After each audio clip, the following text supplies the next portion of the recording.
Alors souvent on a une petite boutade alors entre diacres, mais que vous connaissez peut-être déjà, qui consiste à dire un diacre ça ne sert à rien.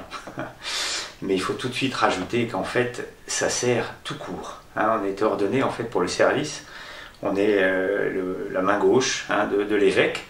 L'évêque étant le seul en fait à avoir le sacrement de l'ordre en totalité. Il a son presbytérium qui est là pour représenter le Christ pasteur. Et nous, diacres, on est là pour représenter le Christ serviteur. Alors ça se transforme dans différentes opérations, dans différentes choses. La première, c'est évidemment le service de la liturgie. Donc on est dans le cœur. C'est vraiment un grand moment de pouvoir élever le calice au moment de la consécration et l'offertoire. On peut bien sûr baptiser, et ça c'est vraiment quelque chose qui est très riche, de baptiser notamment des petits-enfants. On peut recevoir des consentements de mariage et donner la bénédiction nuptiale. C'est vraiment aussi quelque chose de magnifique. Donc ça c'est un peu le premier service liturgique. Il y a le deuxième service qui est celui de la parole.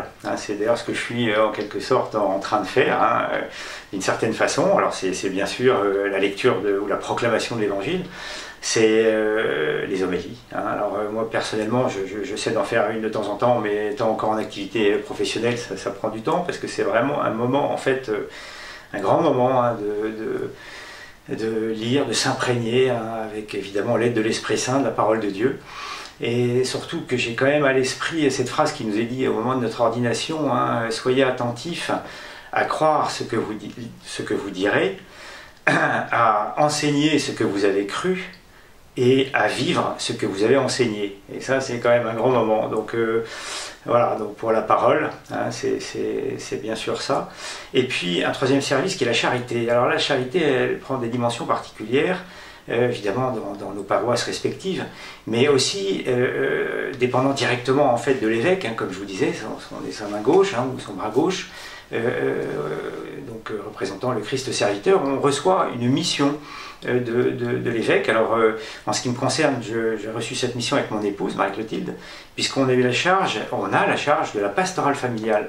Et c'est en fait une mission qui nous réjouit, mais qui est difficile en fait, parce que il y a beaucoup de pauvreté, la vie conjugale, la séparation, la pratique de la sexualité, tout ça sont des problèmes qui sont au cœur de notre société.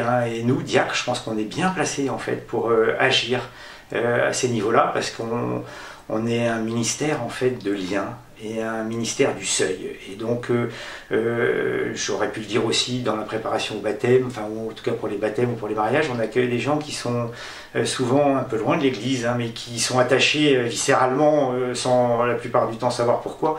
Et en fait de rencontrer des gens comme nous qui sommes dans la vie familiale, qui sommes mariés la plupart du temps, pères de famille, en fait on a vraiment un rôle passionnant et qui me réjouit. Et notamment dans la pastorale familiale, on est émerveillé de l'accueil qui nous est fait par les gens qui sont en difficulté, notamment les séparés, divorcés, ceux qui se rapprochent des homosexuels.